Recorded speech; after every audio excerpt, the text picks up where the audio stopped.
दर्शन करेंगे? किस मार्ग का दर्शन? यही तो मेरा प्रश्न है। क्या आप इस प्रश्न का उत्तर देंगे? मेरा प्रश्न ही तुम्हारे प्रश्न का उत्तर है। तुम्हें यह ज्ञात है? मैं अज्ञात नहीं महादेव। मुझे यह भी ज्ञान प्राप्त है कि आपको सब कुछ ज्ञात है। किंतु क्या मुझे मेरे एक प्रश्न का उत्तर प्राप्त होगा? यदि उचित प्रश्न पूछोगे तो क्यों नहीं प्राप्त होगा? मेरा तो एक ही सर्वोपरि प्रश्न है। मेरे जीवन का उद्देश्य क्या है महादेव? तुम्हारे जीवन का उद्देश्य, क्या यही तुम्हारा सर्वोपरि प्रश्न है हनुमान? जीवन के उद्देश्य से अवगत होना चाहते हो, पर यह जीवन किसका है? क्या तुम इस तथ्य से अवगत हो?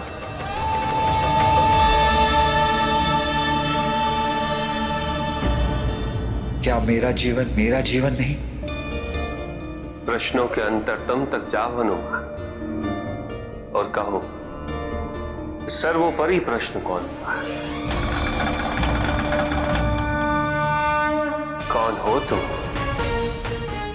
मैं हनुमान। तुम्हारा नाम नहीं पूछा, तुम कौन हो? अंजनी सुत, केसरी नंदन, पवन पुत्र।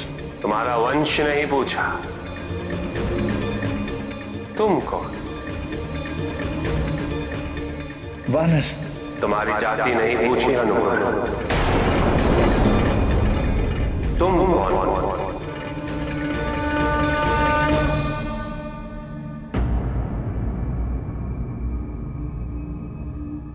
मुझे ज्ञात नहीं। मुझे केवल ये ज्ञात है कि मुझे कुछ ज्ञात नहीं। मुझे अभी यही ज्ञात है कि मैं स्वयं अज्ञात हूं।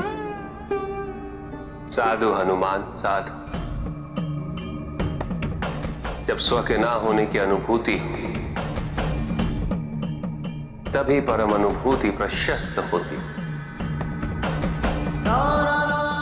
ज्ञान का जन्म अज्ञानता से पलायन करके नहीं होता, अपितु हम अज्ञानी इस स्वीकृति से होता है।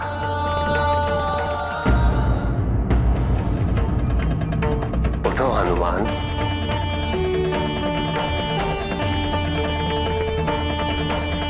तुम्हें मेरे मार्गदर्शन की इच्छा थी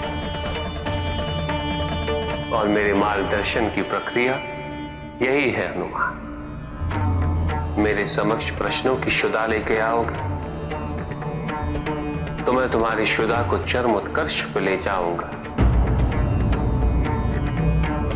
शुदा चरम को प्राप्त हो, ज्ञान रूपी फल को तुम स्वयं प्राप्त कर लोगे। यही ज्ञान रूपी फल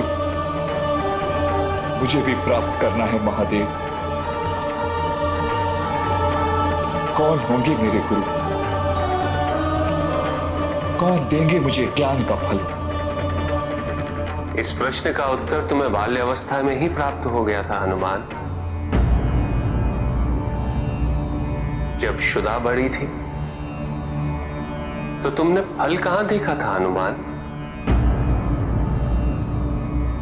प्रश्न में ही उत्तर है, प्रश्न में ही समाधान।